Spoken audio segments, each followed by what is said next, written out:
कोशिका की ऊर्जा मुद्रा किसको कहते हैं? क्या बोला हमने? देखो ढंग से देखो, क्या बोला मैंने? कोशिका की ऊर्जा मुद्रा किसे कहा जाता है? तो वो है सर एटीपी, एडिनोसिन ट्राइफॉस्फेट। क्या है आपकी? आज हम इसको ढंग से पढ़ेंगे। मेरी बात समझ में आई? आज तक तुम रटते आए हो ना, इसलिए मैं बोल रहा हूँ पेशेंस से पढ़ो। जब एग्जाम नजदीक हो तो वो बात अलग होती है, अभी थोड़ा ना अर्जन ठीक से करोगे तो उस टाइम पे तो रिवीजन रहेगा। जिंदगी में एक बार तो ढंग से पढ़ा है ना, तो इस तरीके से पढ़ो। तो कोशिका की ऊर्जा मुद्रा, जो हमारी कोशिका थी उसमें जो है ना, जैसे हमारे पास में क्या है, करेंसी है ना हमारी, जो रुपी, इंडियन रुपी है, वो क्या करेंसी है? करेंसी का मतलब क्या होता है? उससे कुछ भी खरीदा जा सकता है। पहले सीसी प्रणाली चला करती थी, कमोडिटी सिस्टम। सीसी प्रणाली का मतलब कमोडिटी, वस्तु के बदले वस्तु विनिमय प्रणाली इसको बोला जाता है, ठीक है ना। किसी के खेत में टमाटर हो गए, किसी के में गेहूं, तो वो कह रहा भाई साहब 1 किलो टमाटर ले ले, मेरे को गेहूं दे दे। वो कह मेरे को जरूरत ही नहीं टमाटर की, पड़ोसी दे गया। अब तुम क्या करोगे? टमाटर ही खाते रहोगे। तो अब बाद में क्या चला? करेंसी डेवलप करी, उसने बेच दिया, करेंसी ले ली, उससे कुछ भी खरीद सकते हो। इसको कहते हैं आपका मुद्रा, ठीक है ना। ऐसे ही ऊर्जा मुद्रा क्या है हमारी कोशिका की? तो उसको कहते हैं एटीपी। इसको कहीं पे भी यूज हो सकती है। मेरी बात समझ आई? एडिनोसिन ट्राइफॉस्फेट याद रहेगी, फुल फॉर्म ध्यान रखना। एक क्वेश्चन ये हो जाएगा, एक क्वेश्चन ये हो गया, आंसर ये हो गया। दूसरा क्वेश्चन इसकी फुल फॉर्म ये हो गया। तीसरा क्या है, कहां पे आपका संचित होती है? सर माइटोकॉन्ड्रिया में। कहां संचित होती है एटीपी? कहां? माइटोकॉन्ड्रिया में। सर ये रहा माइटोकॉन्ड्रिया जो मैंने निकाला था उधर से, ठीक है ना। इस तरीके से इसमें मैट्रिक्स पाई जाती है, सारी चीजें हैं।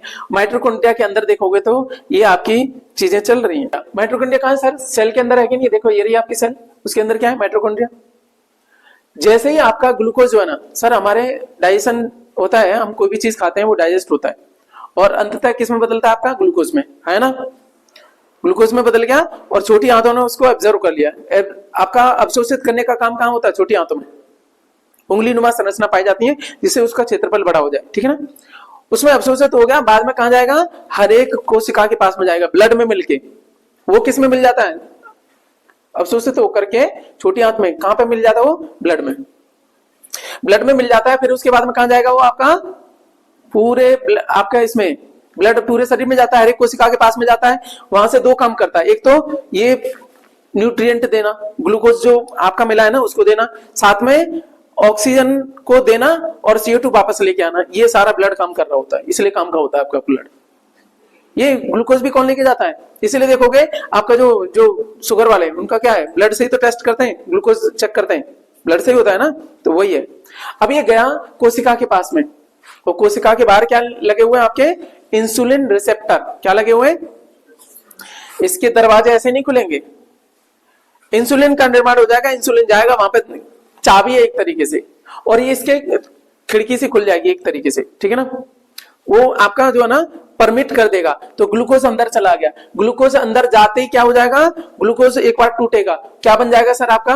ठीक है ना, ग्लूकोलाइसिस हो जाएगा। ग्लूकोज से बनेगा पायरुविक एसिड। क्या बनेगा? ये माइटोकॉन्ड्रिया में नहीं है अभी सेल में भीतर घुसते ही क्या बन गया आपका? ग्लाइकोलाइसिस हो गया। लाइसिस का मतलब टूटना, तो ग्लाइकोलाइसिस हुआ और ग्लूकोज किस में बदल गया आपका? पायरुविक एसिड में। और ये पायरुविक एसिड आपका एंटर करता है किसमें? आपका माइटोकॉन्ड्रिया, ठीक है ना। यहां पे भी एटीपी निकलती है, इस प्रोसेस में भी ये टूटने के टाइम पे भी यहाँ पे साइटोप्लाज्म में होती है आपका ये ग्लाइकोलाइसिस प्रोसेस, और पायरुवेट कहां बनता है आपका? पायरुविक एसिड आपका साइटोप्लाज्म में। साइटोप्लाज्म कहां है सर?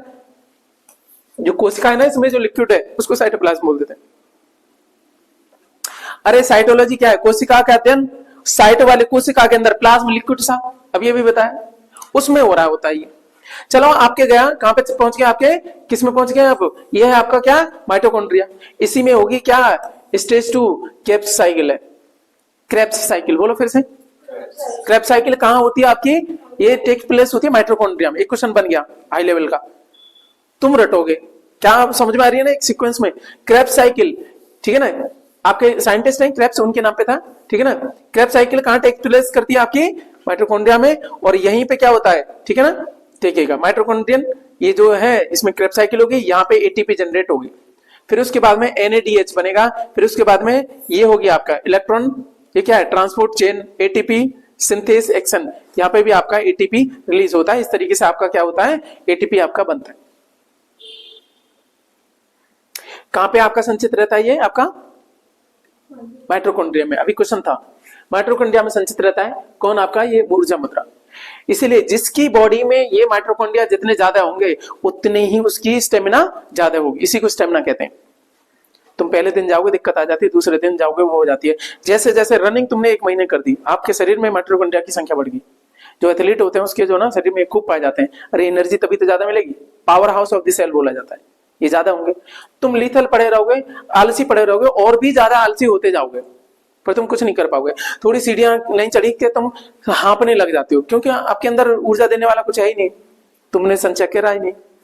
हाँ, एक बात भी कही जाती है ना भाई साहब, तुम यही है नेचर का रूल है, आप जैसा करोगे वैसा आपको मिलेगा। आज तुम प्रयत्न करोगे तो चीजें हो जाएंगी, ठीक है। नेचर में तो यह है कि जितना तुम परेशान होगे उतना आप निखरोगे। समस्याएं नेचर में कभी भी आपको परेशान करने के लिए नहीं होती, आपको निखारने के लिए होती है। और जिसमें पावर होती है उसी में चमक दमक होती है। एथलीट का शरीर देखा है चमक दमक वाला, बिना पावर के कुछ नहीं है सर। जिस खाने में से पावर निकल जाती है ना उसको क्या बोलते हैं? उसको मल बोलते हैं, ठीक है ना, उसको पोटी बोलते हैं। पावर नहीं है ना ठीक है सर, तो यही हो गया। और बिना पावर के तुम भी मल हो, नहीं है क्या? आप भी वैसे ही हो, कोई नहीं पूछता। जॉब लग जाएगी देखो, जो पावर है ना उस दिन देखो तुम्हारे दांत वांत टूटे होंगे तब भी सही है अभी तुम्हारे दांत भी नहीं कोई देख रहा। चलिए सर, ये हमारी बात हो गई। अब लेके चलते हैं सर, कोशिका का पावर हाउस क्या है आपका? अभी हमने बोल ही दिया, कोशिका का पावर हाउस क्या है आपका? माइटोकॉन्ड्रिया।